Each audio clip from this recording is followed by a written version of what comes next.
बिस्मिल्लाहिर्रहमानिर्रहीम। अस्सलाम वालेकुम। दोस्तों, एक दफ़ा एक वबा ने पूरी दुनिया को अपनी लपेट में ले लिया। वो वबा दुनिया के तमाम ममालिक तक पहुंच गई। उस वबा ने कारोबार को भी अपनी लपेट में लिया, मुलाजमतों को भी अपनी लपेट में लिया। ना तो दिहाड़ीदार तबका उससे बचा और ना ही मिल ओनर उससे बचा। नतीजा ये हुआ कि मुल्क के और दुनिया के तूलो अर्ज़ में हर जगह जो कम आमदनी वाले लोग थे वो फाको मरने लग गए। अब इस हालत में कुछ लोग तो फाको मर रहे थे, लेकिन कुछ लोगों के पास अपनी जमा पूंजी बहुत ज़्यादा भी पड़ी थी। यहाँ पर मुखय्यर हजरात आगे आए। उन्होंने बहुत से गरीबों की मदद करने की ठानी। चंद नौजवानों ने मिलकर एक छोटी सी तंजीम बनाई और उन्होंने मुखय्यर हजरात से रकूम इकट्ठी की और गुरबा तक और उनकी मदद करने के लिए इंतज़ाम करने लगे। उन्होंने एक जगह अपना दफ्तर बनाया और दफ्तर के सामने एक बहुत बड़े बोर्ड पर मुफ्त राशन लिखकर लगा दिया। अब बहुत सारे गरीब लोग आते और वहाँ से राशन ले जाते। लेकिन उसी जगह पर बहुत सारे लोग ऐसे भी मौजूद थे जिनकी आमदनी का ज़रिया तो कोई नहीं बचा था और वो फाको मरने पर मजबूर थे, लेकिन उनकी इज़्ज़त नफ्स मजरूह होती थी अगर वो उस लाइन में लग के राशन लेने चले जाते। वो किसी के आगे दस्ते सवाल दराज नहीं कर सकते थे क्योंकि वो सफ़ेद पोश लोग थे। हालांकि उनके घर फाकों से बुरी हालत थी। उनके बच्चे फाकों मर रहे थे। भूख ने उनके घर में डेरा डाल लिया था और करीब था कि बहुत सारे लोग मौत का लुकमा बन जाते। ये कि एक घर नहीं था, बहुत सारे घर ऐसे थे।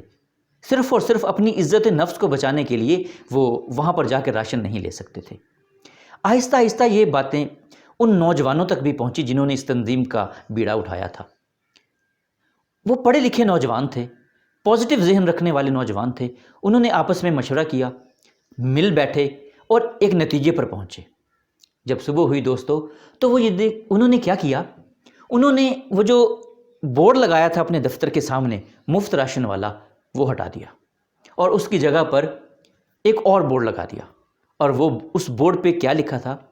उस बोर्ड पे लिखा था खुसूसी ऑफ़र, तमाम सब्जियात 10 रुपये फ़ी किलो, आटा, चीनी, दालें 20 रुपये फ़ी किलो। अब जब ये बोर्ड लगा तो बहुत सारे लाइन में लगे हुए वो लोग जो राशन लेने के लिए पहरों लाइन में लगते थे, वो पेशावर भिखारी भी थे उनमें। उन्होंने जब इस चीज़ को पढ़ा, इस चीज़ को देखा और उन्हें ये जानने को मिला, उन्हें ये इल्म हुआ कि अब हमें इन चीज़ों के लिए थोड़े थोड़े पैसे भी देने पड़ेंगे, तो वो हट गए, वो चले गए। इस तरह जो पेशावर भिखारी थे वो साइड पे हो गए। लेकिन जिनकी जमा पूंजी जिनके पास बहुत कम थी, जो सफ़ेद पोश लोग थे, उनके लिए एक सुनहरी मौका मिल गया उनको। उन्होंने क्या किया, वो आए और उन्होंने वो चंद के पैसे जो उनके पास बचे हुए थे उससे उन्होंने अपना सामान ख़रीद लिया, वो राशन ख़रीद लिया। दोस्तों, आप शायद समझते होंगे कि यहाँ पर ये कहानी ख़त्म हो गई है, लेकिन ये कहानी यहाँ ख़त्म नहीं हुई।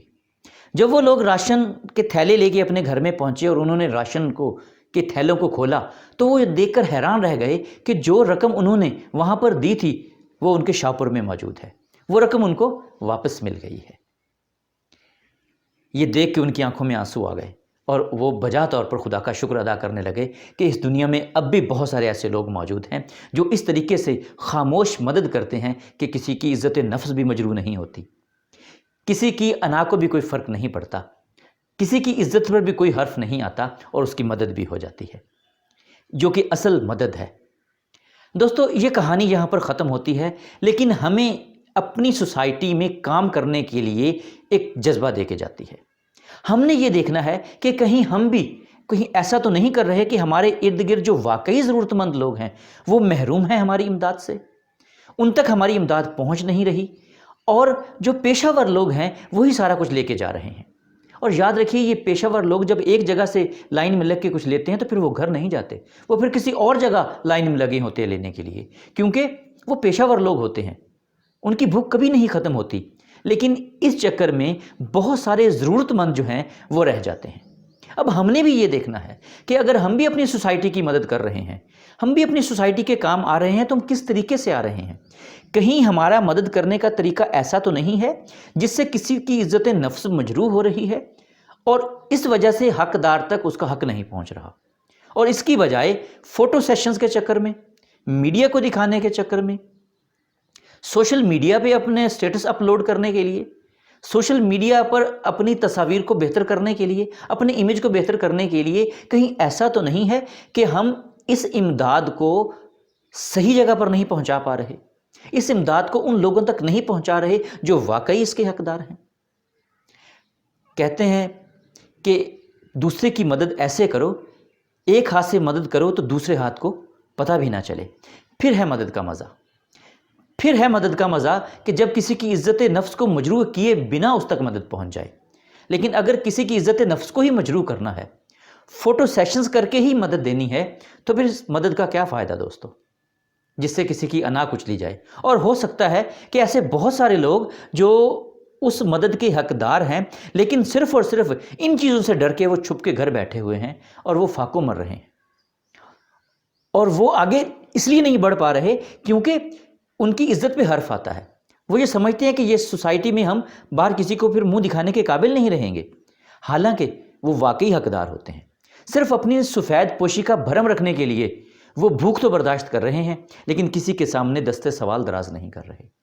دوستو، ہمارا ٹارگٹ وہ لوگ ہونے چاہیے، وہ سفید پوش لوگ ہونے چاہیے، وہ اصل ضرورت مند ہمارا ٹارگٹ ہونے چاہیے، جن تک ہم نے مدد اس طریقے سے پہنچانی ہے کہ ان کو پتہ بھی نہ چلے۔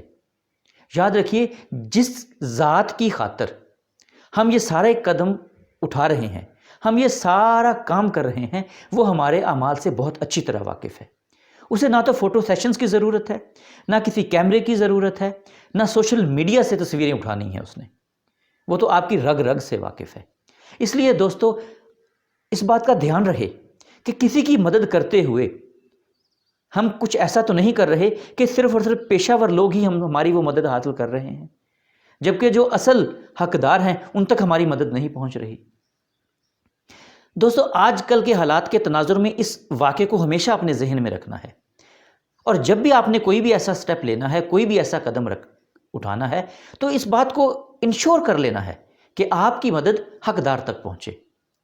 ورنہ اگر اربوں روپے لے کے بھی آپ باہر گلی میں کھڑے ہو جائیں گے تو اربوں روپے شام تک ختم ہو جائے گا، اور یہ بھیکاری کبھی ختم نہیں ہوں گے۔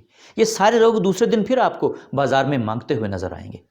لہٰذا بہتر ہے کہ بھیکاری پیدا کرنے کی بجائے اس طرح ضرورت مندوں کی مدد کی جائے کہ انہیں گمان بھی نہ ہو، انہیں احساس بھی نہ ہو کہ انہیں بطور امداد کچھ دیا جا رہا ہے، اور ان کی بات بھی بن جائے۔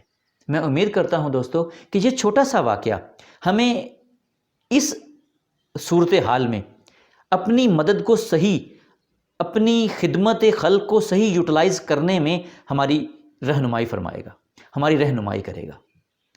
لہذا دوستو، اگر آپ کو یہ چھوٹا سا واقعہ اچھا لگا ہو، یہ ویڈیو اچھی لگی ہو، یہ ٹوٹے پھوٹے الفاظ آپ کو دل کو لگے ہوں، تو اس ویڈیو کو دوسروں کو شیئر کرنا ہرگز مت بھولیے گا۔ آپ سب کا بہت شکریہ، ملتے ہیں اگلی ویڈیو میں۔